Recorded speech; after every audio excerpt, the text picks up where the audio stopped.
মরার সময় কি কেউ যাবে? আসার সময় কি সাথে আসছিল? বিপদে পড়লে কি কেউ পাশে থাকে? এই চিন্তাগুলো হচ্ছে বুদ্ধিমানের চিন্তা। এই চিন্তা কি বিবেকবান মানুষের চিন্তা হলো এই চিন্তা। আরে আসার সময় তো কেউ আসেনি, যাওয়ার সময়ও কেউ যাবে না। আমার জীবনের কর্মের হিসাব আমাকে নিজেকেই নিজে দিতে হবে। তাহলে আমি আরেকজনের দিকে তাকানোর কোনো কি নেই, সুযোগ নেই। আমি আমার নিজের দিকে তাকাবো। আমরা যদি ওইভাবে চিন্তা করতে পারি তাহলে আমাদের জীবনের সফলতা সম্ভব, অন্যথায় কোনোভাবেই সম্ভব নয়। বন্ধুরে আমার, আল্লাহ রাব্বুল আলামিন বলেছেন নকরনা ফি বুয়ুতিকুন্না ওয়ালা তাবাররাজনা তাবাররুজাল জাহিলিয়াতিল উলা। সুবহানাল্লাহু আকবার। আল্লাহ রাব্বুল আলামিন এই পৃথিবীর যত মা বোনের আছে তাদের জন্য আল্লাহ রাব্বুল আলামিন আমাদের জন্য, বন্ধু বোনদের জন্য একটা সংবাদ দিয়েছেন। আল্লাহ রাব্বুল আলামিন বলেছেন ওই জাহিলি যুগের নারীদের মতো তোমরা তোমাদের রূপকে বেগানা পুরুষের সামনে কি করো না, প্রকাশ করো না। তোমরা পর্দায় থাকো, তোমাদের ঘরের মধ্যে থাকো। জাহিলি যুগের নারীদের মতো তোমরা নিজেদেরকে, বন্ধু উলঙ্গিনী নারীদের মতো তোমরা নিজেদেরকে বেগানা পুরুষের সামনে নিও না। কারণ নারীরা পর্দা করা পুরুষ, বেগানা পুরুষকে দেখা দেওয়া হারাম। আগে আমরা জানতাম, আগে আমরা দেখতাম শহরের মেয়েরা বেশিরভাগই অসভ্য ছিল। কথা বলেন না কেন? আগে মানুষ যখন শহরে যাইতো, শপিং কমপ্লেক্সে যাইতো, কোলাহল পরিবেশে যাইতো, তখন দেখতো মেয়েদের মাথায় ওড়না নাই, শরীরের মধ্যে ওড়না নাই, পাতলা শাড়ি পাতলা জামা পরেছে, এটা পরার পরে তার শরীর দেখা যায়। এখন কিন্তু ওই সমস্ত নারী দেখার জন্য শহরে যাওয়া লাগে না। এখন গ্রামে গঞ্জেও কিন্তু ফ্যাশন শুরু হয়ে গেছে। কথা বলেন না কেন? শুরু হয়েছে কি হয়েছে না? আমি আপনাদেরকে আজকে বলে চাই, নারীরা শুধুমাত্র বিশেষ কারণে বন্ধ হাতের তালু দেখাতে পারবে, পায়ের তালুটা ওপেনিং করে রাখতে পারবে, পায়ের তালু এবং হাতের তালু দেখাতে পারবে। বিশেষ যদি কোনো কারণ লাগে, প্রয়োজন হয়, সে মুখমণ্ডলটা দেখাতে পারবে। যেমন সে হজে যাবে, পাসপোর্ট করতে হবে, ছবি লাগবে, ওই ক্ষেত্রে তার এই মুখমণ্ডলটা দেখাতে পারবে। অন্যথায় মাথা থেকে পা পর্যন্ত ঢেকে রাখা ফরজ। আর আমরা যারা পুরুষ আছি আমাদের কিন্তু পর্দা ফরজ। কিন্তু পুরুষরা সারা জীবন নারীদেরকে টিটকারি দিয়েছে, আর কি দিয়েছে। কিন্তু পুরুষের এই পর্দা যে ফরজ, এটা পুরুষ আজও জানে না অনেকে। আল্লাহ রাব্বুল আলামিন বলেছেন বান্দার জন্য, আদম সন্তানের জন্য 3 শ্রেণীর পোশাক আল্লাহ বরাদ্দ দিয়েছে। একটা হলো বন্ধু লজ্জাস্থান ঢাকার পোশাক, যেটা কমনলি আমরা প্রতিদিন পরি। আরেকটা হলো সাজের পোশাক।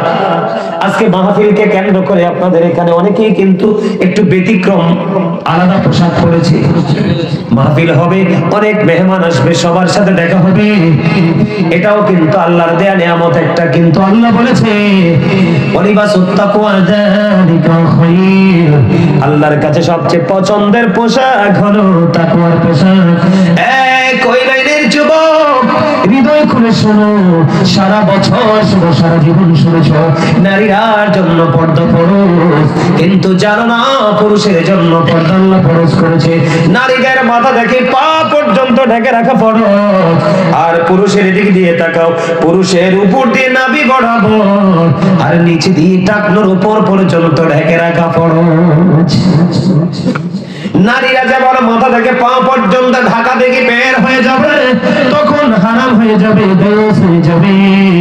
পুরুষরাও যখন ওই বন্ধ নাভির নিচে পোশাক পরবে, উপর দিয়ে নাভির নিচে পোশাক পরবে, লুঙ্গি বলো, প্যান্ট বলো, পায়জামা বলো, ট্রাউজার বলো, যেটাই বলো, নাভির নিচে যখন পড়বে, ওই দিক দিয়ে টাকনোর নিচে যখন পড়বে, পরশ তরক হবে, পরশ কেটে সেও কিন্তু অবৈধতার আওতায় চলে আসবে। ঠিক ঠিক। তাহলে পুরুষদেরকেও পর্দা করতে হবে, নারীদেরকেও পর্দা করতে হবে। বন্ধু, পুরুষের পর্দাটা অত্যন্ত গুরুত্বপূর্ণ। যখন আমরা জামাতে নামাজে দাঁড়াই, আপনারা খেয়াল করবেন, জামাতে যখন নামাজে দাঁড়াই, পিছের কাতার থেকে দেখবেন যে ছেলেটা জিন্স প্যান্ট পরে নামাজে দাঁড়াইছে, 100% তার লজ্জাস্থান পিছনের কাতার থেকে দেখা যায়। আপনারা দেখছেন কিনা জানি না, আমি নিজে দেখেছি। যেই ছেলেটা বন্ধু, আমি পর্দা না করার যে অবৈধ পোশাকটা পরার যে রিঅ্যাকশনটা কি, দাদা কি করে শোনেন, মুরব্বীরা বলছে শিয়ালনির 7টা বাঘিনীর একটা, এখান থেকে একজনও যদি শিক্ষা নেয় আজকের মাহফিল সাকসেস। জি জি জি। আপনার কি টেনশন করেন? লক্ষ লক্ষ মানুষ হওয়া লাগবে? এই আস্তে আস্তে করে লক্ষ লক্ষ মানুষ আসবে না, আরো কমবে।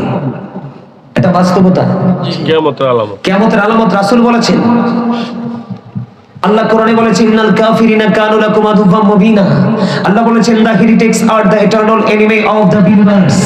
আল্লাহ বলেছেন, ইমানদারদের প্রকাশ্য শত্রু হলো বেঈমান কাফেররা। আজকে ছেলে বলেন মেয়ে বলেন উভয়ই কিন্তু বেঈমান কাফেরদের অপসংস্কৃতি লালন করছে। কথা বলেন না কেন? এই যে দেখেন, কিছু মনে করবেন, আমার সামনে আমার দুটো ছোট ভাই বসছে, দেখেন দুটা, দুটার মাথাটা কিন্তু গোল, কিন্তু ইহুদিদের স্টাইলে চুল কাটতে কি দুজনই কিন্তু মাথায় বানাই ফেলছে কুলা। আমি এদেরকে সামনে বসতে জন্য ওদেরকে দেখাইলাম, এদের মতো প্রত্যেকটা ছেলেই এমন অবস্থার মধ্যে চলে গেছে। কথা বলেন ঠিক না ঠিক? মানুষ বাসে, হুজুর বাসে, যে আপনাদের তো চিনে না, এই এলাকার নতুন, এই জন্য আরো মানুষ আসে না। তো কোন হুজুর আসবে না? আরেকটা বিষয় হলো, এখন কিন্তু আপনার জুকার যারা ওয়াজের নামে যারা ঢং করে, বডি ল্যাঙ্গুয়েজটা অত্যন্ত তিক্ততার সাথে মানুষের সামনে প্রেজেন্ট করে। দেখেন আমাদের দেশে অনেক বক্তা আছে না, গল্প কিচ্ছা কাহিনী, মানে শুধু বলে গল্পই ওনার মনে হয়। কি মনে হয়? শুধু একটা কথা মনে হয়েছে কইতাম নি, এগুলো কি ওয়াজ? মনে রাখবেন, আল্লাহ রাসূল বলেছে, কাল্পনিক গল্প বানিয়ে মানুষকে মজা দেওয়ার জন্য যে তথ্য দেওয়া হয়, আল্লাহ রাসূল বলেছে, বুখারী শরীফের মধ্যে আসছে, এটা মিথ্যাবাদীর অন্তর্ভুক্ত। এটা মিথ্যা কথা। কোরআন হাদিস এতটা দুর্বল না যে আপনি কোরআন হাদিস থেকে বের হয়ে আপনি কাল্পনিক গল্প বানিয়ে মানুষকে বোঝাতে হবে। এখনকার মানুষ এতটা সেন্সলেস না যে আপনি কোরআন হাদিস বললে বুঝবে না, তাকে কাল্পনিক গল্প বানিয়ে বলতে হবে। আল্লাহর হাবিব বলেছেন, যেই ব্যক্তি একটা মিথ্যা কথা বলল, তার মুখ থেকে এত বেশি দুর্গন্ধ বের হলো, কম পক্ষে তার সঙ্গের ফেরেশতায় দুর্গন্ধের কারণে 1 মাইল দূরে চলে যায়, কম পক্ষে 1760 গজ দূরে চলে যায়। আজকে যদি সেই সমস্ত আলেম আসতো, দেখতেন আপনারা সামিয়া নাও লাগতো না, দাঁড়াই থাকতো, তবে সর্বোচ্চ 15 থেকে 20 মিনিট। ডায়লগের জন্য আসতো, ডায়লগ পেলেই চলে যেত। এটা বাস্তবতা তো। আমি আপনাদেরকে বলি বন্ধু, ওই যে এদেরকে ছোট্ট 2টা বাচ্চা ছেড়ে আপনি সেলুনে গেলে দেখবেন কোন মুসলমানের ছবি নাই, অথচ মুসলিম কান্ট্রি। সেলুনে গেলে দেখবেন দাড়ি রাখার কোন ডিজাইনেবল ছবি নাই, সব বেঈমান কাফের মুশরিকের ছবি। চুল কাটার স্টাইল যেমন বেঈমানদের, দাড়ি কাটার স্টাইলও বন্ধু বেঈমানদের। কিন্তু মুসলমানের বাচ্চারা বোঝে না, তিলে তিলে তিলে তিলে তারা মুসলমানকে জাহান্নামের দিকে নিয়ে যায়, কারণ তাদের উপদেশটা হলো শয়তান। আপনার আমার উপদেশটা হলো আপনার আমার প্রাণের নবী।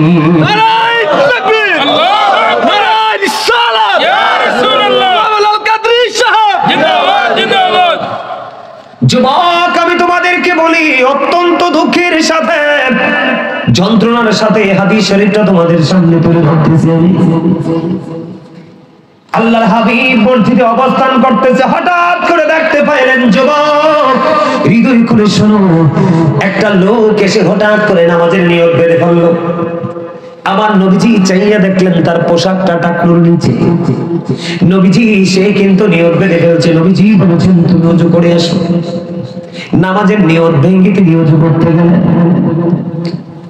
ওযু করে আসলেন, কিন্তু টাকনুর নিচের পোশাকটা উঠায় নাই। আবার এসে নামাজের নিয়ত বেঁধে ফেললো। আল্লাহর হাবিব আবার বললেন, যাও যাও তুমি ওযু করে এসো। আবার তিনি ওযু করতে গেলেন বন্ধু। আবার ওযু করে আসলেন। নবীজি আবার তাকে ওযু করার অর্ডার দিলেন। আসার পরে নামাজের নিয়ত বেঁধে ফেললেন। তৃতীয়বার আরেকজন প্রশ্ন করলেন, ইয়া রাসূলুল্লাহ, ইয়া হাবিবাল্লাহ, নবী গো, ও প্রাণের নবী, বারবার বলছেন ইয়া রাসূলুল্লাহ, ইয়া হাবিবাল্লাহ, নবী গো, আপনি বারবার বলছেন ওযু বানানোর জন্য, ইয়া রাসূলুল্লাহ, সমস্যাটা কোথায়? আমার নবীজি ডাক দিয়ে বললেন, তুমি চাইয়া দেখো তার পোশাকটা ঢাকনার নিচে রে। আমার আল্লাহ পবিত্র কালামে হাকিমে বলেছে, পুরুষের জন্য পোশাকের দ্বারা পর্দা করতে হবে, এটা ফরজ। উপর দিয়ে থাকবে নাভি বরাবর অথবা নাভির উপরে, কিন্তু নাভির নিচে নামতে পারবে না। নিচের দিক দিয়ে টাকনো করে থাকুক যত পরে, কিন্তু টাকনোর নিচে যাওয়া যাবে না। তুমি চাইয়া দেখো তার পোশাকটা টাকনোর নিচে। ইয়া রাসূলুল্লাহ, ইয়া হাবিবাল্লাহ, নবী গো, আমার নবীজি ডাক দিয়ে বললেন, কিয়ামত পর্যন্ত সে নামাজ পড়তে পারবে, ওই নামাজ আল্লাহর দরবারে কবুল হবে না। ঠিক সেই সিম্পটমটা এখন বর্তমান প্রেক্ষাপটে আমরা দেখতে পাই। নামাজ মানুষ পড়ছে ঠিকই, চিটারিও করে ঠিক, নামাজ পড়ে ঠিক, মিথ্যা বলাও ঠিক, নামাজ পড়াও ঠিক, সুদ খাওয়াও ঠিক, নামাজ পড়াও ঠিক, গীবত করাও ঠিক। তার কারণ হলো নামাজকে নামাজের মতো পড়তে পারে না। নামাজ পড়তে হলে পোশাকের পবিত্রতা লাগবে, অন্তরের পবিত্রতা লাগবে। বন্ধু, এমনি করে করে প্রত্যেকটা জায়গাকে ক্লিয়ার করে যখন মানুষ নামাজে যাবে, ওই নামাজ তাকে আল্লাহ পর্যন্ত পৌঁছে দেবে। আমি আপনাদেরকে বলি, আল্লাহর হাবিব বলেছেন, তিন শ্রেণীর মানুষের সাথে আল্লাহ কথা বলবে না, তাদেরকে দয়া করবে না, তাদেরকে ক্ষমা করবে না। ইয়া রাসূলুল্লাহ, নবী গো, ওই তিন শ্রেণীর মানুষগুলো কে কে? আমার নবীজি একটা ডাক দিয়ে বললেন, ওই তিন শ্রেণীর মানুষের মধ্যে একটা শ্রেণীর মানুষ হলো যেই যুবক, মুসলমান ইমানদার যুবকেরা অহংকার করে করে টাকটোর নিচে ঝুলিয়ে ঝুলিয়ে প্যান্ট পায়জামা পরে, নাউযুবিল্লাহ কোনা দি, কি ভয়ঙ্কর আযাব খেয়াল করছেন? আল্লাহ তাদের দিকে তাকাবেও না। আবার আরেকটা যুবক, ওটা হলো নেগেটিভ সাইড নিয়েছে, পজিটিভ সাইড নিয়েছে আরেকটা যুবক। আমার নবীজিকে আমার আল্লাহ ডাক দিয়ে কয়, হাবিব, আপনি জানিয়ে দেন আমার ওই বান্দাগুলোকে, আপনার প্রেমিক উম্মতগুলোকে গুড নিউজ আপনি পৌঁছে দেন। আল্লাহ গো, কি নিউজ পৌঁছে দেব? আল্লাহ ডেকে ডেকে বলে, কাল হাসরের দিন আল্লাহর আরশের ছায়া ছাড়া কোনো ছায়া থাকবে না। আল্লাহ কোরআনে বলেছে, আমার সামনে কোরআন শরীফ নাই, নালে খুলে তেলাওয়াত করতাম। আল্লাহ রাব্বুল আলামিন কোরআন শরীফে 30 পারায় বলেছেন, ইদাস সামাউ ফাতারাত ওয়া ইদাল কাওয়াকিবু তাদারাত ওয়া ইদাল বিহারু ফুজিরাত। আল্লাহ রাব্বুল আলামিন বলেছেন, আকাশটা ভেঙে যাবে, তারকাগুলো বিক্ষিপ্ত হয়ে ঝরে ঝরে পড়বে, সমুদ্র সেদিন উদ্বেলিত হয়ে যাবে, সূর্যটা বন্ধ মাথার উপরে থাকবে, ঘামে এমন অবস্থা হবে মানুষ ঘামের মধ্যে ডুবে যাবে। কিন্তু আল্লাহ রাব্বুল আলামিন জানিয়ে দিয়েছে হাদিস শরীফের মধ্যে, সেটা 7 শ্রেণীর 7টা দলের জন্য আল্লাহর আরশের নিচে জায়গা দেবে।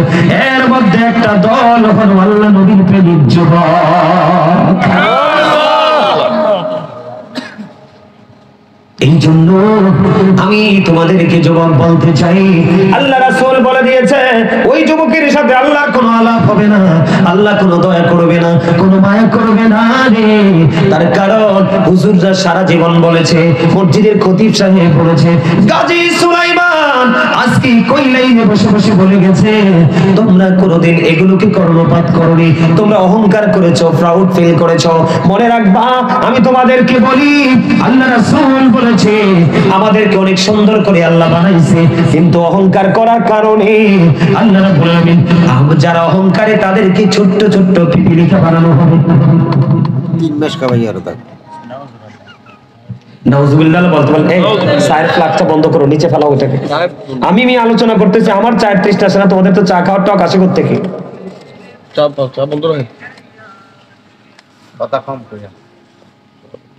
কথাগুলো কি খেয়াল করতেছেন আপনারা? আল্লাহ রাব্বুল আলামিন জানিয়ে দিয়েছেন, হাবিব আপনি জানিয়ে দেন অহংকার যারা পৃথিবীতে করবে আমি তাদেরকে কাল হাসরের দিন ছোট্ট ছোট্ট পিপিলিকার নেই ছোট্ট ছোট্ট পিপিলিকা বানিয়ে দেব।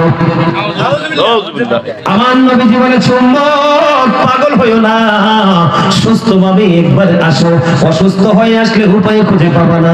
পিপিলিকা বানানো হবে, চারপাশ থেকে বাউলাস নামক জাহান্নামের দিকে টেনে হেসড়ে নিয়ে যাওয়া হবে, অপমান চারপাশ দিয়ে বন্ধ ঘিরে ফেলা হবে। ওই দিক দিয়ে আল্লাহ হাবিব বলে দিয়েছে অহংকার করে যারা মনে রাখবেন, যারা বন্ধু লজ্জাস্থানটা সামনে দিয়েও দেখা যায় পিছন দিয়েও দেখা যায়, প্যান্টটা টাকনোর নিচে, লুঙ্গিটা টাকনোর নিচে, ট্রাউজারটা টাকনোর নিচে মনে করবেন তারা প্রাউড ফিল করে। মনে রাখতে হবে আল্লাহ ডাজন্ট ফ্রম হিজ নেম। আল্লাহ রাব্বুল আলামিন বলে দিয়েছে আল্লাহ তাদের সাথে কোনো কথা বলবে না। 2 নাম্বার হলো উপকার করে যারা মানুষকে সুযোগ পাইলে খোটা দেয়। 3 নাম্বার হলো যে ব্যবসায়িকরা কৌশল করে বোকা কাস্টমার পেয়ে খারাপ জিনিস দিয়ে টাকা কামাই করে। ব্যবসার মধ্যে মিথ্যা কথা বলে আছে না নাই? আপনি যেমন ধরেন আমি এই কোটটা কিনতে গেলাম, আমি যখন কিনতে গেলাম বন্ধু ভালো লাগলো, আমি আজকে আপনাদেরকে বলে দিই অনেক বেশি ভালো লাগছে। যেই কোনো জিনিস দোকানদারকে বলবেন না যেটা আমার বেশি পছন্দ হয়েছে, যদি বেশি পছন্দ হয়েছে বলেন আপনাকে কষায়ের মতো চামড়া ছিঁড়ে ফেলবে। মনের মধ্যে রাখবেন পছন্দ, কিন্তু কথা বলবেন দুর্বলের নেই, তাহলে একটু বোকাশোকা হয়ে থাকলে একটু বাঁচা আছে। বন্ধুরি আমার দোকানদারের অনেক সময় দেখবেন ভাই হারামও 1 টাকা লাভ হবে না, আপনি 20 টাকা বাড়াই দেন।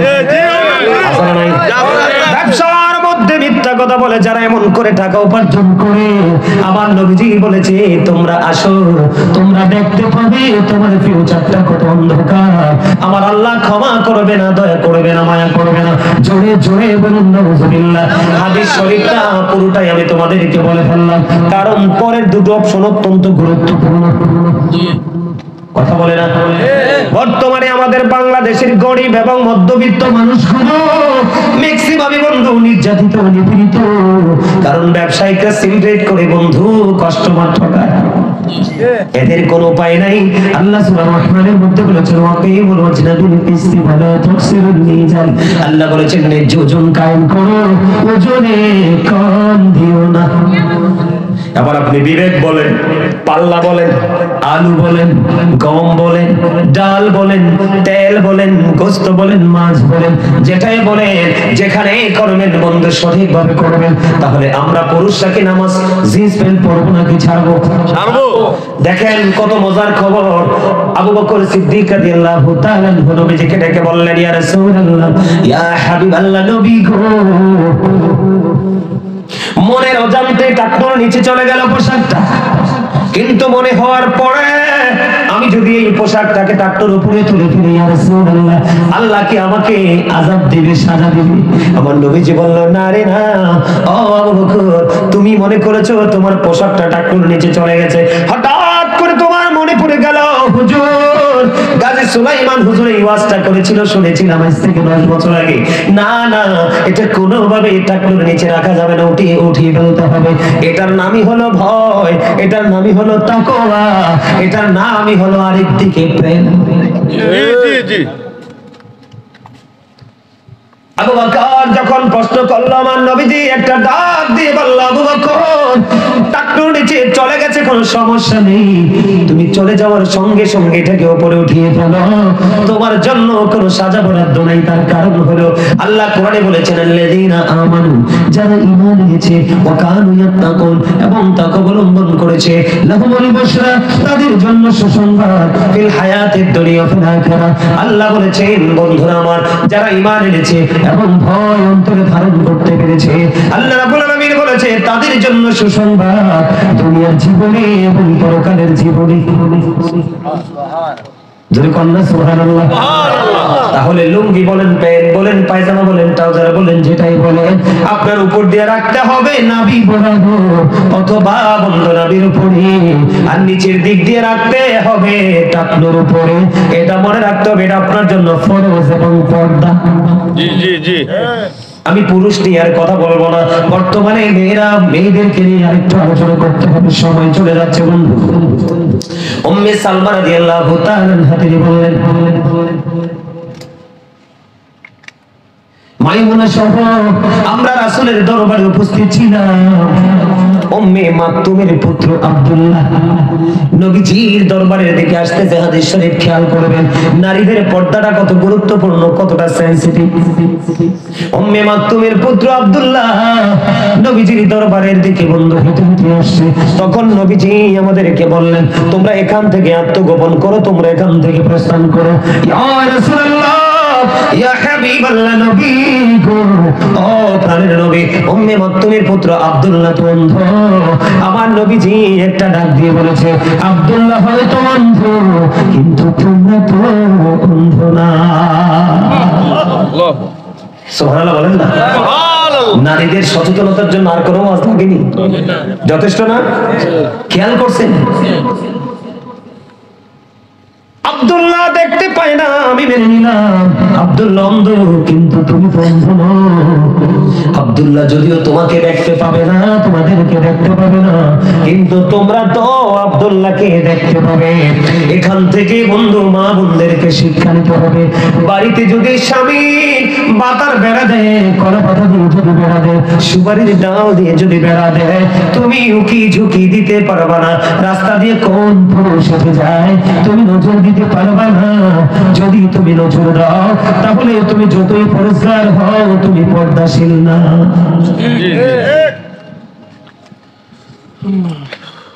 আল্লাহর হাবিব বলেছেন, যেখানে কোন বেগানা পুরুষ আছে রে, বেগানা নারী যেখানে আছে, বেগানা পুরুষ বেগানা নারী, এখানে থার্ড পারসন হলো শয়তান। ঠিক।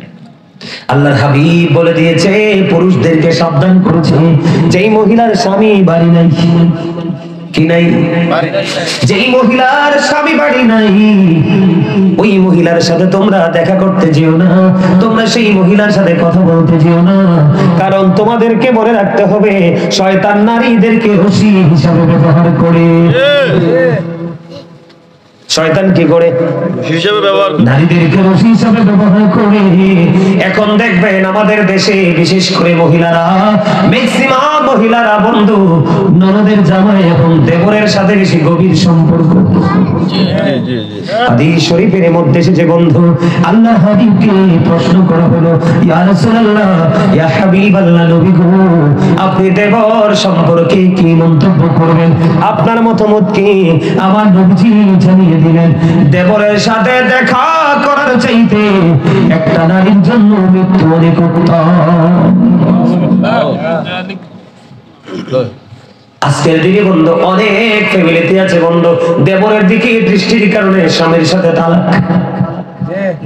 আবার এমন পরিবার আছে, বড় ভাই পৃথিবী ছেড়ে চলে গেছে, ওই যে অন্যরকম সম্পর্কের কারণে কৌশলে দেবরের সাথে আবার বিয়ে হয়ে গেছে। এইরকম অনেক হয় কি হয় না? বন্ধুরি আমার, আমি আপনাদেরকে বলে দেই, আমাদের মধ্যে এক শ্রেণীর নারী আছে আমাদের সমাজের মধ্যে, যেটাকে হাদিস শরীফের ভাষায় বলা হয় মর্দা মহিলা। কি মহিলা? মর্দা মহিলা। মুখস্থ করে যান, কি মহিলা? মর্দা মহিলা। মর্দা মহিলা। আল্লাহর হাবিব বলেছেন মর্দা মহিলা তাকে বলা হয় বন্ধু, আপনাদের এই কই লাইনে জমিনে আছে কিনা জানি না, আপনারা দেখবেন ছেলেদের একটা ছোট্ট শার্ট পরবে, একটা জিন্স প্যান্ট পরবে, একটা ছেলেও লজ্জার কারণে টাইট ফিটিং পোশাক পরে না। কিন্তু একটা নারী, আল্লাহর হাবিব বলেছে, নারীরা তোমরা ঘরের মধ্যে থাকো, ওই জাহিলি যুগের নারীদের মতো তোমরা কি হও না, অশ্লীল ভাবে তোমরা বের হইও না, বেগানা পুরুষকে তোমাদের রূপটা দেখাও না, আর যদিও বের হইতে হয় তোমরা ঘর নিয়ে বের হও। কিন্তু এখনকার নারীরা দেখবেন বন্ধু, পুরুষের পোশাক পরে পুরুষের মধ্যে চলাফেরা করে, এদেরকে বলা হয় মর্দা মহিলা।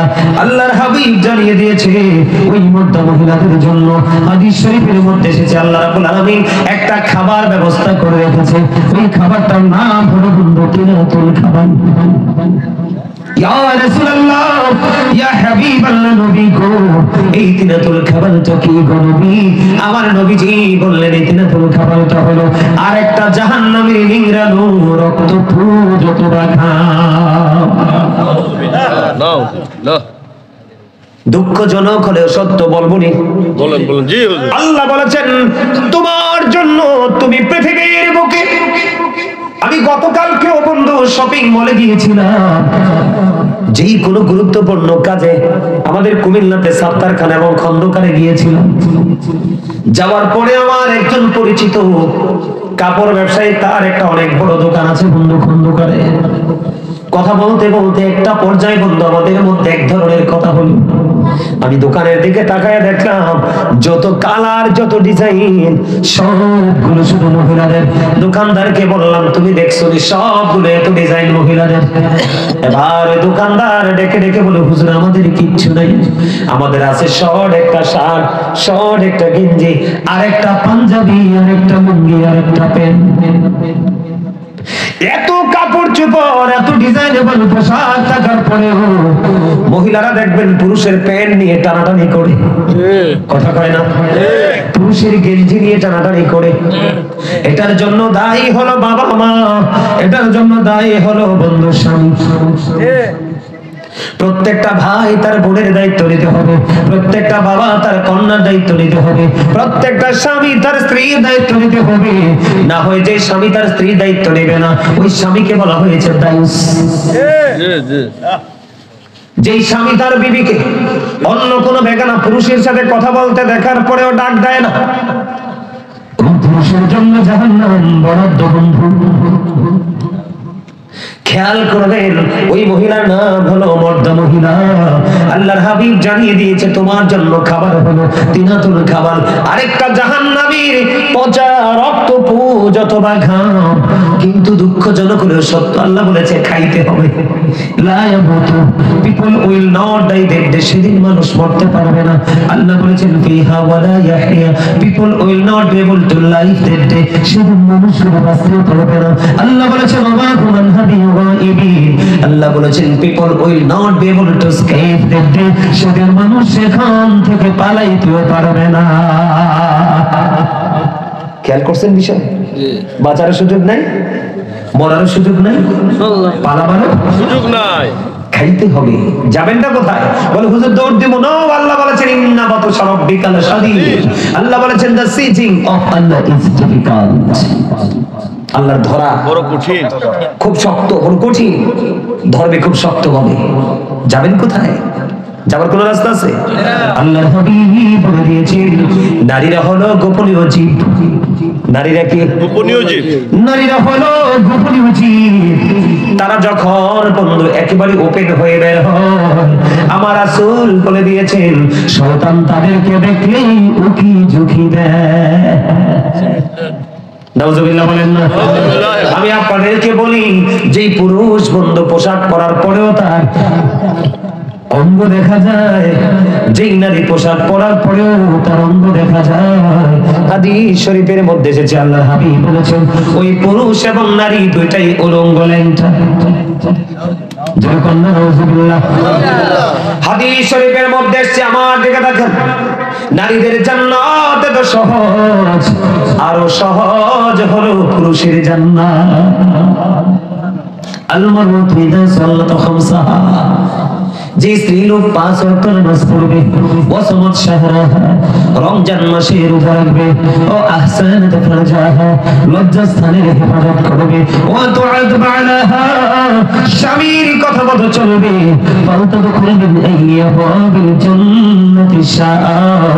আল্লাহ রাসূল বলেছেন যেই মহিলা বন্ধু 5 ওয়াক্ত নামাজ পড়বে, যেই মহিলা 5 ওয়াক্ত নামাজ পড়বে, ও বন্ধু রমজান মাসে রোজা রাখবে, লজ্জাস্থানকে সে কাঞ্চনে রাখবে, হেফাজতে রাখবে, স্বামীর কথা মতো চলাফেরা করবে, আমার নবীজি বলে দিয়েছে ওই মহিলার জন্য 8টা জান্নাতের দরজাই খুলে দেওয়া হবে, সে যেটা দিয়ে মন চায় সেটা দিয়ে প্রবেশ করতে পারবে। The wife's paradise under all the feet of the husband. স্বামীর পায়ের নিচে স্ত্রীর জান্নাত। তার মানে অনেকে আবার এটা নিয়ে এখন তর্ক করে, কি করে? হুজুর স্বামীর পায়ে নিচে স্ত্রীর জান্নাত, এটা আবার কেমন কথা? তুমি তো বোকা কেন? আপনি কোন? এটা বোকার প্রশ্ন না? আসলে কি পায়ের নিচে জান্নাত নাকি সন্তুষ্টিতে জান্নাত? সন্তুষ্টিতে জান্নাত, এইটাই বুঝে না। এটাই রাইট। যে স্বামীকে মন জোগাইয়া যাইতে পারলে কি হয়? জান্নাতই হবে। কোন স্ত্রী যদি আগে মারা যায় আর স্বামী দুঃখ পেয়ে একটা ফোঁটা চোখের পানি যদি স্ত্রীর জন্য ফালায়, আমার রাসূল বলেছে ওই স্ত্রীর জন্য জান্নাত। সুবহানাল্লাহ, সুবহানাল্লাহ। আজকে যেই নারীরা পর্দা করে চলে তারাই কিন্তু স্বামীর কথা মেনে চলে। জি, যেই নারী পর্দা করে না এটা কিন্তু স্বামীকে মানেই না, মানে না, না। এটা চারপাশ অভিশপ্ত হয়ে গেছে। কথা বলেন ঠিক না? ঠিক আছে না? নাই আছে, আপনাদের এখানে তাবারক নাই? আছে। তাবারক নাই, একদম একটা ভালো কাজ করছেন, আমি এক্ষুনি খুশি হয়েছি। দেখতেন তাবারকটা থাকলে এখানে 4-5 গুণ মানুষ থাকতো, আমরা এবারে একজন আরেকজনকে হায়ারিং করে আনতো। আমাদের জাগো সমাজ কল্যাণ সংগঠনটা এবারে প্রথম হুজুর, আমরা এবারে আপনাদের দিয়ে প্রথম উদ্বোধন মানে এই বছর প্রথম এই মাহফিল, বছর প্রথম। এই কারণে তো বার্ষিক লেখা কিন্তু 1 না 2 লেখা নেই। আপনার সাথে আমরা মানে দেখুন আপনার দাওয়াতটা করলাম, আধা ঘন্টার ভিতরে আপনার তো আমরা খুঁজতেছি হুজুর, মাধ্যম পাই না, নাম্বার দিয়ে রাখছেন, কইছে আল্লাহ ভরসা। ভিডিও কলে দেখছি, আপনারে দেখছি হুজুর, আমরা সাথে সাথে ওকে করে ফেলাইছি। কোনো দিকে আর চাই না, পোস্টারও করতে পারি না হুজুর। যাকে এটা ফার্স্ট মাহফিল না, জি হুজুর, আমাদের দোয়া করে দেন হুজুর, আমরা মন বইরা আপনার ওয়াজ আমরা সন্তুষ্ট হুজুর, আলহামদুলিল্লাহ, আলহামদুলিল্লাহ। আপনারা পারবেন। কেন পারবেন জানেন? কারণ মানুষের সবচেয়ে বড় হলো তার মানসিকতা। কি মানসিকতা। আমার এই কথাগুলো কি আপনাদের কাছে পছন্দ হয়েছে? হুজুর যে পীর সাহেব আসবে না? হুজুরের মুনাজাত দিয়ে চলে গেছে, কবে আসছে? কখন? মাগরিবের সময় আইসা হুজুর চলে গেছে। হুজুর তো কথা ছিল আমাদের সাথে 10:30 আসবে, মানে ওনার যে বক্তব্যগুলো ছিল সাথে সাথে মাহফিলটা হুজুর আমরা এরকম ভাবে ধরে রাখতে পারি না হুজুর। যাক, প্রথম সংসার তো হুজুর আমাদের। অসুবিধা নেই, আগামী নেক্সট টাইম থেকে যিনি প্রধান অতিথি হবে ওনাকে বলবেন আপনি ওই টাইমে অ্যাটেন্ড করতে হবে, নাইলে আপনার দরকার নেই। যিনি বিশেষ অতিথি হবে বলবেন আপনি ওই টাইমে অ্যাটেন্ড করতে হবে, কারণ এটা তো আপনার সাজানো বাগান। জি, জি, জি। এটা বছরে একদিন হয়। এই ক্লাসটা এত গুরুত্বপূর্ণ একটা ক্লাস, এটা একটা টিচিং প্রফেশন। এটাকে যদি আপনি শুটিং স্পট মনে করেন তাহলে তো হবে না। আপনারা এই যে আমাকে 8:30 থেকে 15টা দিবেন বলছে, কিন্তু আমি রাগ হয়েছে ডাক্তার, আপনি নি ডাক্তার, আপনার মায়ের আছে নিয়ে আমরা ঢুকছি চান্দিনা শহর দি, কইলেন খুঁজতে খুঁজতে খুঁজতে খুঁজতে আমার ছেলেরা গুগলে চার্জ দিছে 17 কিলোমিটার দেখাইছে। তো ঢুকার পরে মানে কেউ আমাদেরকে লোকেশনটা দিতে পারতেছে না। পরে যখন মাদাই আসার পর এক মুরব্বী বলতেছে আপনারা কইলেন যাবেন, কয় হ্যাঁ, কয়টা অনেক দূর। আমার তো গা দিছে ঘাম, ওই জানিস মাহফিল। কারণ আমি মাহফিলে আজকে ওয়াজ না করলে সমস্যা নাই, কিন্তু কথা হচ্ছে টাইম। আমার অনলাইনে আলোচনা শুনবেন, আমি সময়ের গুরুত্ব নিয়ে একটা ওয়াজ করছি। আল্লাহর হাবিব আমাদের সময়কে কিভাবে মূল্যায়ন করতে বলেছে। আমার জীবনে আজ থেকে মনে 5 বছর আগে কক্সবাজার মহেশখালীতে একটা মাহফিলে 5 মিনিট দেরি করে গেছিলাম। গতকালকের একটা মাহফিলে গেছি মনে হয় 20 মিনিট, তাও কমিটির বোকামির কারণে। রাস্তা যে এত খারাপ আমারে বলে নাই, গাড়ি আগানোই যায় না। 10:30 নাইট ধরার কথা, যাই দৌড়ছি 11:30টায়। আর আজকে 9:30 থেকে 8:30 থেকে 9:30টায় আমি মনে হয় দৌড়ছি 9:30টায়। তাহলে এই যে আমার যে সময়টা চলে গেল, এটা আপনাদের কাছে হয়তো বা চলে গেছে তো গেছে, হুজুর আলোচনা করছে, কিন্তু আমার মধ্যে আক্ষেপ হলো ওই সময়টাতে অ্যাটেন্ড করলে হয়তো আরো 10 জন মানুষ আমার কথাগুলো শুনতে পারতো। এই আলোচনা থেকে তার মধ্যে একটা হেদায়েতের প্রভাব আসতো। যাই হোক, আপনারা যারা এসেছেন, যারা এখনো পর্যন্ত বসে আছেন, আপনারা সত্যিকার অর্থে বিজয়ী। শোনেন, ভোগ সবাই করতে পারে, ত্যাগ কিন্তু সবাই করতে পারে। যে ত্যাগ করতে পারে সেই হলো প্রকৃত মুমিন। আপনারা আজকে ত্যাগ করেছেন, এতগুলো মানুষ চলে গেছে, কিন্তু আপনাদের চলে যেতে ইচ্ছে করে না, হয় নাই। এটাই হলো জান্নাতীদের নমুনা।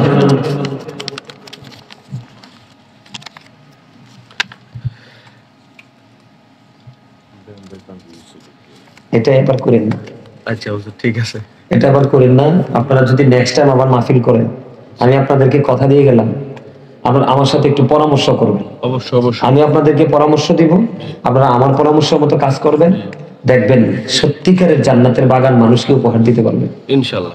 এটা এবার করেন না। জি জি ঠিক আছে, মানুষের মধ্যে একটা বিরক্তি চলে ঠিক আসবে। আছে ঠিক আছে। আমি আর ডাক্তার সাহেব আপনারা দাওয়াত করছিলাম ভিডিও করে। আমি ডাক্তার সাহেবের পেজ দেখে চিনছি, কিন্তু ডাক্তার সাহেবের সাথে আমি রাগ করে কথা বলি না, সবুজ আনাই না এসে বসছি। ডাক্তার সাহেব তো আজকে 15 দিন কারণ দূরাদূরি। আমি যদি ডাক্তার সাহেবকে বলি হি ইজ অনারেবল পারসন, কথা বলেন, জি জি কথা বলেন না কেন? তিনি একজন ডক্টর, ওনার মধ্যে সবকিছু থাকবে সূক্ষ্ম। আমি এমন একজন মানুষ, আমি চাইলে ডেইলি 4টা করতে পারি ডাক্তার সাহেব প্রোগ্রাম। কয়টা? 4টা। কিন্তু আমি একটা প্রোগ্রাম করি কেন জানেন? এটা আমার ব্যবসা না। আমি এটাতে একটু দৌড়াই কেন জানেন? আমি 5 মাসে একটা মসজিদ কমপ্লিট করছি, 32 বছরের পুরনো, আমার এই হাত দিয়ে। দেখছেন কিনা জানি না, ইউটিউবে দেখবেন, এত সুন্দর। আমার 2টা মাদ্রাসা আছে, অনেক এতিম বাচ্চাদের দায়িত্ব আমার হাতে, মাস শেষে অনেক বড় একটা খরচ 12 মাসে চালাইতে হয়। কয়দিন আগে আরেকটা বাচ্চার দায়িত্ব নিছি, বাচ্চাটা ছিল খারিজি লাইনে। তো তার মা আমার আলোচনা শুনতে শুনতে তার মনের মধ্যে একটা ফিলিংস আসে যে এই হুজুরটাকে সঠিক মনে হয়। পরে উনি অনেক অবজারভেশন করতে করতে বলছে যে যার সিনায় রাসূল প্রেম আছে তার চেয়ে বড় উত্তম আর কিছু হতে পারে না। পরে বাচ্চাকে ওই মাদ্রাসা থেকে উঠাই আমার কাছে তুলে দিছি, কিন্তু তৌফিক নাই। ছেলেটা সামনে এসএসসি পরীক্ষা দিবে, তার কিতাব, পরীক্ষার ফিস গত কয়েকদিন আগে মনে হয় 3600 টাকা দিছি তার শুধু বেতন আর পরীক্ষার ফিস। আমি বাচ্চাটা, আমি বলছি তুমি কামেল কমপ্লিট করা পর্যন্ত যা কিছু করা দরকার আমি করবো। তো এখন এই জন্য আমি জায়গাটাকে একটু বেশি মূল্যায়ন করি। আমি 2টা-3টা প্রোগ্রামে অ্যাটেন্ড করি না, আপনার একটা প্রোগ্রামে আমি করি প্রতিদিন। কারণ একটা প্রোগ্রামে যখন, যেমন আমার মধ্যে কোনো তাড়াহুড়া নাই, আমাকে চলে যেতে হবে, আমার মধ্যে বিচলিত কোনো মনোভাব নাই। কথা কি বুঝতে পারছেন? আমরা, আপনারা যারা আছেন, যুবক ভাইরা তোমরা যারা আছো, আগামী বছর এই মাহফিলটা হোক, তোমরা কি চাও? অবশ্যই। সবাই সবাই তোমরা যদি সবাই চাও, তোমাদেরকে আমি বিনীতভাবে অনুরোধ করব, তোমরা সবাই আগামী বছর আগে থেকে প্ল্যানিং করে, তোমরা সবাই যার টাকা আছে টাকা দিয়ে, যার শারীরিক সক্ষমতা আছে সেটা দিয়ে, মানে টাকা দিয়ে, পয়সা দিয়ে, অর্থ দিয়ে, বুদ্ধি দিয়ে, শ্রম দিয়ে। কারণ এই মাহফিল হচ্ছে ইসলামকে জিন্দা রাখার একটা উত্তম পন্থা। কারণ সারা বছরে কিন্তু এমনও আছে একজন মানুষ তার এলাকার জুম্মায় একটা জুমা পড়তে পারে না, কিন্তু বছরে একটা মাহফিলকে কেন্দ্র করে কিন্তু সে বিদেশ থেকেও চলে আসে। এইরকম কিন্তু এই মাহফিল দ্বারা পৃথিবীতে, বিশেষ করে বাংলাদেশে অসংখ্য মানুষ হেদায়েতের পথে আসছে। আমি তোমাদেরকে একটা এক্সাম্পল দিই। কত তারিখ আমরা রূপগঞ্জে ছিলাম? আমরা রূপগঞ্জে গেলাম যে 7 তারিখে। এই 7 তারিখে আমরা একটা রূপগঞ্জে একটা প্রোগ্রামে গেছি, 50তম প্রোগ্রাম। এই রূপগঞ্জে যখন প্রোগ্রামে গেলাম, পাশে আমাদের মাহফিল, আমি যেটাতে প্রধান বক্তা প্রথম দিনে, ওটাতে আমার আলোচনা, পাশে একটা গানের আসর, পাশে আরেকটা মাহফিল, 2টা মাহফিল, একটা গানের আসর। খেয়াল করবেন বিষয়টা। আমি ভাবছি যে মানে গানের আসরে যুবকদের উপচে পড়া ভিড় হবে। আমার কাছে এত ভালো লাগছে সেদিন, গানের মঞ্চ পুরো খালি, পুরো খালি গানের মঞ্চ। কিছু ছেলে তো থাকবেই, কিছু ছেলে যেইভাবে সাজাইছে, সেই যে ডিজাইনেবল পরিবেশ, দেখতে 100% বিউটিফুল প্লেস, অপূর্ব সুন্দর জায়গা। কিন্তু আমরা আসার সময় যখন দেখলাম, মনে হয় যে এই গানের যে পুরো মঞ্চটা বিশাল এরিয়া করে করছে, তো মনে হয় যে 4-5 ভাগের 1 ভাগও ফিল আপ না। আজকে আমাদের যুবকরা, আমি যতই বলি, কিন্তু আমাদের দেশের যুবকরা অনেক বেশি, যারা প্রিয়, যারা অনেক বেশি ইসলাম প্রিয়, আর যারা প্রিয় না তারা অনেক বেশি ইসলাম থেকে দূরে। যারা দূরে তারা এই পৃথিবীতেই জাহান্নাম, আর যারা কাছে তাদের জন্য দুনিয়াটাই জান্নাত। তোমাদেরকে 2টো জিনিস জীবনের জন্য, নিজের জন্য চয়েস করতে হবে। একটা হলো রং, আর একটা হলো রাইট। রাইট আর রং কিন্তু কখনো এক হতে পারে না। আমি গতকালকের ওয়াজে হাদিসটা বলছিলাম, কারণ তারা আমাকে গতকালকে বিষয় দিয়েছিল, হুজুর সৎ কাজে বাধা দেওয়া ব্যক্তি কতটা ঘৃণ্য কোরআন হাদিসের দৃষ্টিতে, সে বিষয়ে আলোচনা করবেন। তার মানে এই মাহফিল করতে চাইছে, কিছু লোক তাকে কি করছে, প্রতিহত করার চেষ্টা করছে। তো এখন আমি আলোচনা করতে গিয়ে তাদেরকে বলছিলাম, একটা মানুষ কিন্তু তখনই চুরি করে যখন চুরি করে পার পাওয়ার সম্ভাবনা থাকে। চুরির মাল রাখার জায়গা পায়, তখন কিন্তু সে আরো বেশি দূরদর্শী হয়ে ওঠে। সমাজের মধ্যেও যে মানুষটা অপরাধ করে, অপরাধীকে সাপোর্ট দেওয়ার মতো লোক থাকার কারণে কিন্তু অপরাধ দিন দিন বেড়েই চলে। তো আমি তাদেরকে বললাম, হাদিস শরীফের মধ্যে এসেছে, আল্লাহ রাসূল একদিন জিবরাইলকে বললেন, জিবরাইল যাও অমুক অমুক শহরকে ধ্বংস করে দাও। কি করে দাও? ধ্বংস করে দাও। জিবরাইল ডাক দিয়ে বললেন, আল্লাহ যে জায়গাটাকে ধ্বংস করতে বলেছো ওই জায়গাটাতে এমন একজন ফরেস্টগার্ড লোক আছে আল্লাহ, আমি কি তাকে সহ ধ্বংস করে দিব? আল্লাহ একটা ডাক দিয়ে বললেন, হ্যাঁ তুমি তাকে সহ ধ্বংস করে দাও। আল্লাহ গো, এটা কেমন করে সম্ভব? আল্লাহ রাব্বুল আলামিন ডাক দিয়ে বললেন, শুধু নামাজ পড়লে, শুধু আমল করলেই হবে না বন্ধু, সৎ কাজে উৎসাহ দিতে হবে, অসৎ কাজের বিরোধিতা করতে হবে। এই লোকটা নামাজ পড়েছে ঠিকই, আমল করেছে ঠিকই, কিন্তু তার চোখের সামনে অনেক অন্যায় হয়েছে, অনেক অপরাধ হয়েছে, সে কোনোদিন কোনো প্রতিবাদ করেনি, প্রতিহত করেনি। এই জন্য ওই জালেমদের সাথে তাকে সহ ধ্বংস করে দাও। জোরে জোরে নাউজুবিল্লাহ। বুঝতে পারছেন? আমি মা বাবা নিয়ে আজকে আলোচনা করেছি, আবার যদি জীবনে কখনো কোথাও দেখা হয় আর নতুন কোনো বিষয়, আমি বিষয় ছাড়া আলোচনা করি না। আজকে যদিও মানে আমার মনটা খুবই খারাপ ছিল, কিন্তু আসার পরে যখন আমার ভাই থেকে জানতে পারলাম যে আপনাদের মাহফিলটা ফার্স্ট টাইম, তো ফার্স্ট টাইম যে এইটুকু আসছে এটাই অনেক কিছু। আগামী বছর কিন্তু যারা এখানে বসেছিল আমি বিশ্বাস করি তারা আগামী বছর আসার সময় বলবে চলো ওয়াজ শুনতে যাবো। ইনশাআল্লাহ ইনশাআল্লাহ। কথা বলেন ঠিক না ঠিক? কারণ আপনারা স্বাদ পেয়েছেন বলেই নিয়েছি আপনাকে, বসেছেন। তার আগের দিন, গত রাত্রের আগের দিন ওয়াজ করছিলাম স্বাদ নিয়ে, আলোচ্য বিষয় ছিল মজা। এটি দেখবেন আপনারা, অনলাইন থেকে দেখবেন, আমাকে কাছে পান বা না পান, চাইলেও তো আসা সম্ভব না। এই ওয়াজগুলো দেখবেন, আমি বিষয় ছাড়া আলোচনা করি না। মানে স্বাদ কি জিনিস, স্বাদ পাইলে কি হয়, স্বাদ থেকে মানুষের ফিউচারকে কিভাবে ব্রাইটনেস করা যায়। সম্মানিত উপস্থিতি, আমি সর্বোপরি একটা কথা বলবো আপনাদেরকে,